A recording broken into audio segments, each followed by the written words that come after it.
Jordan Henderson, 69th minute, half volley. By the way, it was some finish. It was brilliant. The second half fight Absolutely back at Anfield. Tremendous finish. It was only the third time Liverpool and Milan have ever faced each other. The first meeting since the 2007 Champions League final, which the town side won. John is now Liverpool legend, over 400 games. Johnny Barnes. John, morning. Barnesy, how are you this morning, mate? Morning, guys. John, how you doing? Very well, mate.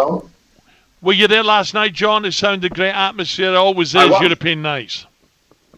Yes, it was. Yeah, and I've changed a bit. I was with the prawn sandwich brigade. You know, not with the usual love. So I was doing it in style. But it was a great game, great atmosphere, as you say. It's great for the fans back. European night at Anfield, special. Barnesy, I watched the game, mate, and it was. I thought Liverpool started. I've got to see the atmosphere at the start with the Liverpool fans, brilliant. And I thought Liverpool started the game really well. I mean, it was one of those games, Barnes. I'm sitting there scratching my head at half time saying, how can this possibly be the case? It was incredible. I mean, we completely dominated. We scored a goal, should have gone 2-0 up with a penalty, but it looked like it was going to be 6 or 7. Then obviously after 40 minutes, they scored, and they scored again.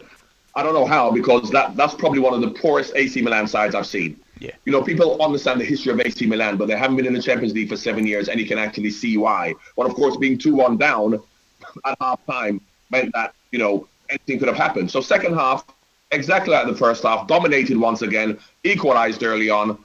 Jordan scored the winner, but it was a very one-sided match. It's lovely, Ali, when you tell the truth. You know, you loved that at the start of the match, Ali. You'll Never Walk Alone, one of your favourite songs now. Well, it is when it's sung by the Liverpool fans, by the way. Don't worry about that, right? Who I believe should have copyright on it. I mean, you lot do a poor version, don't you?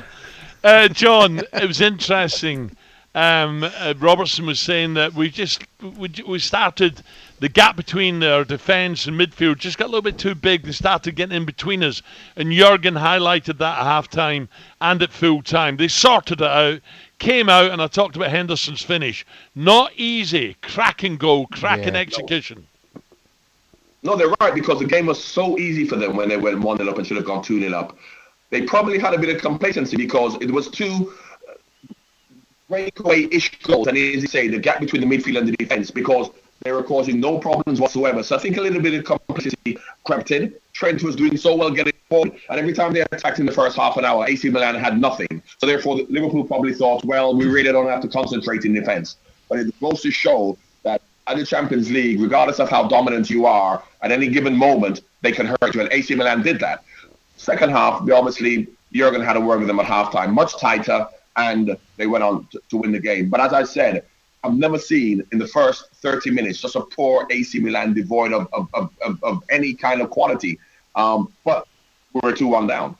John, there's a lot of talk about Trent Alexander-Arnold. I mean, playing in that position, wing-back, he's absolutely superb. And we all can see that's his preference. We saw him have a go in midfield with England. He looked more comfortable when he went back onto that wing-back situation. What's your view on Trent? Because, for me, he's an outstanding footballer and the best in that position. He's a right-back. That's what he is. Yeah. And because he gives good delivery coming forward, people then translate that to let's go into midfield. Midfield positions is completely different to the fullback position, where he's very good coming onto the ball with lots of pace. Midfield, you're going to play with your back to play, you're going to play one touch, you're going to play short, you've got to mix your game up. Now, as to whether he can be a midfield player in the future, possibly. However, at the moment, that is his best position, and he's a good attacking right back. Barnesy, what about Origi? I mean, he doesn't necessarily get as much game time as certainly he would want. I thought some of his flicks and touches in the game were excellent, particularly for Salah's goal. What do you think of his performance overall? Well, Origi is, as we've seen in the last couple of years, you saw him in the Champions League final, you saw him against Barcelona. He's going to be a player who will come on and supplement what we already have. Origi isn't someone who's necessarily going to be playing, you know, if someone gets injured. For example, if one of the strikers gets injured for 6 months, I don't think Origi is going to be the answer to come and play for 6 months. But of course, he is a squad player. And if he's happy to do that, and of course, Ali, you know, and Alan, we all know that there's certain players who are quite happy to be squad players rather than saying, let me go to a smaller club and play regularly. And he seems to be quite happy to do that. And that's important, because you need players at the club who are going to be happy to not play all the time, have enough quality to come on and score goals and to do well now and again and not upset the apple cart. And he seems to be one of those players. But Origi, for me, isn't going to be one who you can say, put him in ahead of any other front four. Yeah. A David Fairclough, John? Well, David Fairclough probably had a little bit more ambition than wanting to play. That's why he actually left Liverpool. But you see modern players now are quite happy to do that. I don't think he's a David Fairclough in terms of being a super sub or a Ronnie Rosenthal to bring him on a sub with 10 minutes to go and he's going to score. But in terms of someone who, if he has to play 2 or 3 games when somebody's injured, I don't think David was ever happy to do that. You know, David and Ronnie Rosenthal always wanted to play, but they put up with being a sub for a while. I think modern football is different, whereby players are happy to stay at clubs for years and years and not necessarily play regularly. Well, that's the finances in the game, which helps that. But when you talk about those defensive mistakes yesterday, John, and that was evident, you talked about the gap there, but were you surprised when Van Dijk wasn't playing and he went with Gomez and Matip?